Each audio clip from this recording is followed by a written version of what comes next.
just remove the old filter for the engine, placing in the new filter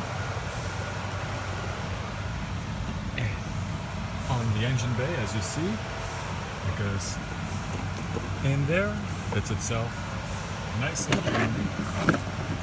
This bad boy here slides over to the right and then gets jiggled over until it's over here. Then you'll basically try to latch the cover here onto some tabs in the back. You'll tell that it's in because everything holds itself together. Then you have 3 tabs. One on the right side here, obviously. Okay, hold on. There we go. See? Now it fits in properly. 3 tabs. One on the right. There's one underneath.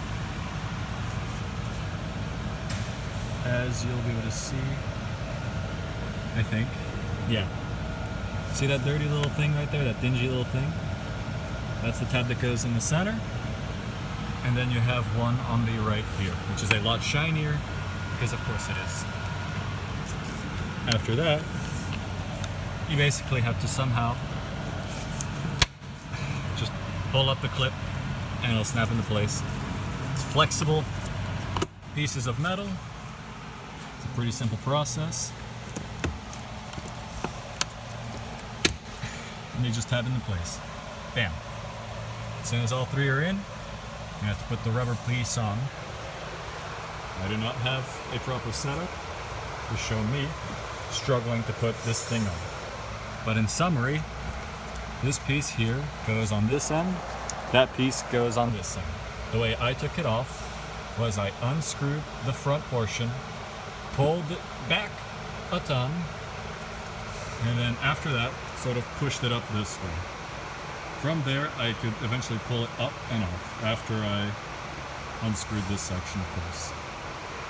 Or from here, make sure to clean off the cover on the front and the cover on the rear here. Just make sure that everything seats together properly. You don't want to spray silicone lubricant on this because silicone lubricant shouldn't really go on anything relating to the air intake or the air system like that, because silicone spray will cause your, what's the word for it?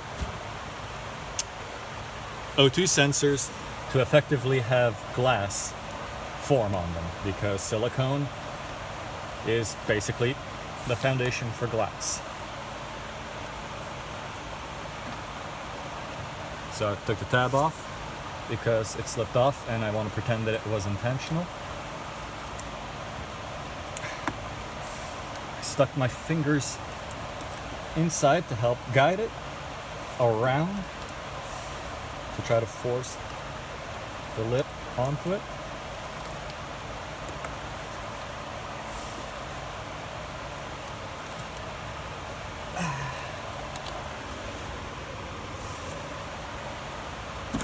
And I probably need to unscrew this more, because no matter how much you unscrew these things, it's never enough.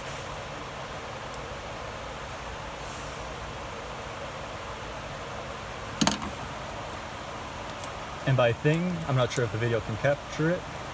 I mean the clip that goes around.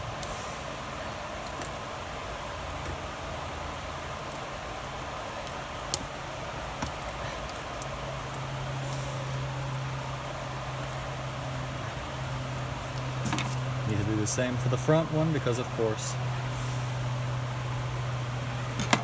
you do.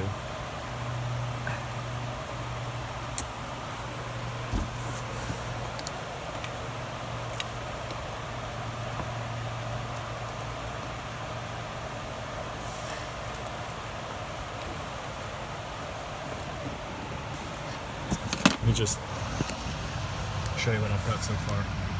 So I got it on here. I'm just taking a look around. the side to see if I got the front on, which I did not. And on the underside, which I did. So just to make my life easier, I'm gonna slip the metal clip onto this. See, now it's on. This piece is back. You'll notice on the front there is a little sort of pin here. Well, not really pin, it's just a tab of rubber. You line that up with the V because, you know, German engineering. Or whatever this car is. Mercedes.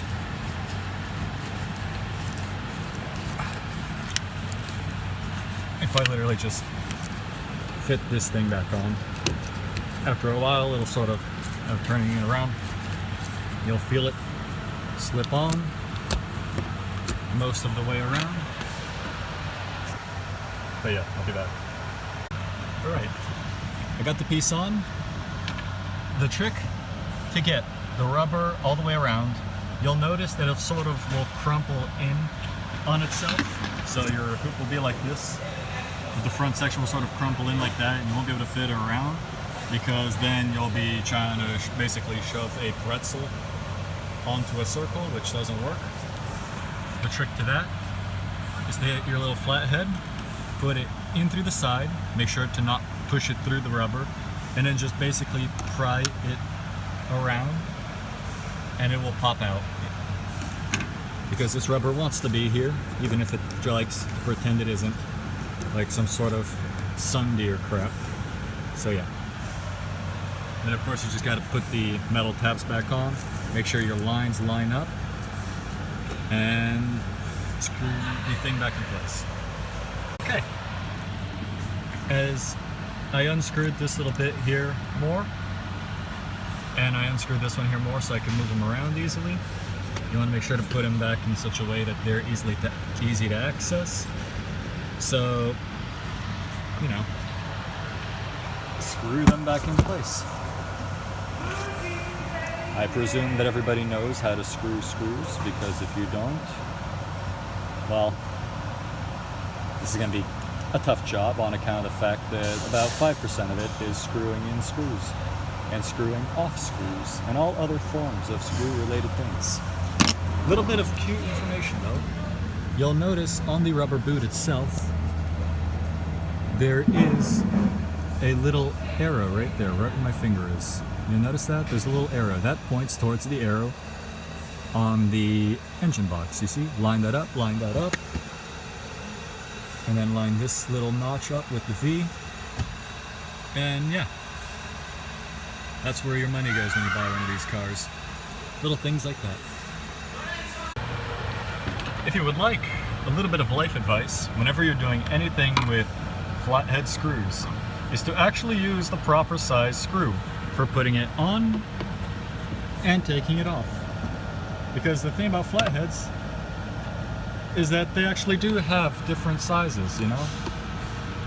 And if you use the proper size, the job becomes super easy. Just, you know, a little thing to note.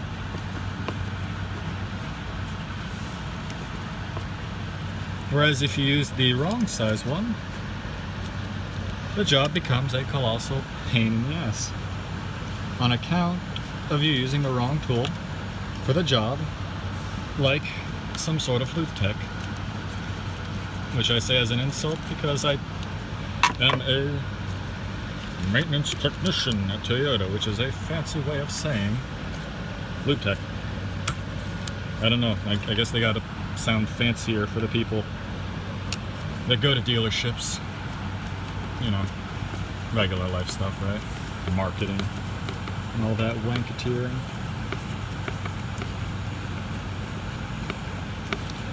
I wonder what the torque spec is for this.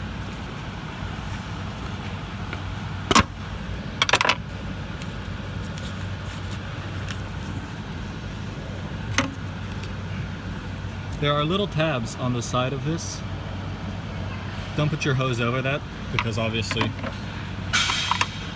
you'll have leaking air on account of the fact that you have holes leading onto your hoses. Okay. See the car starts.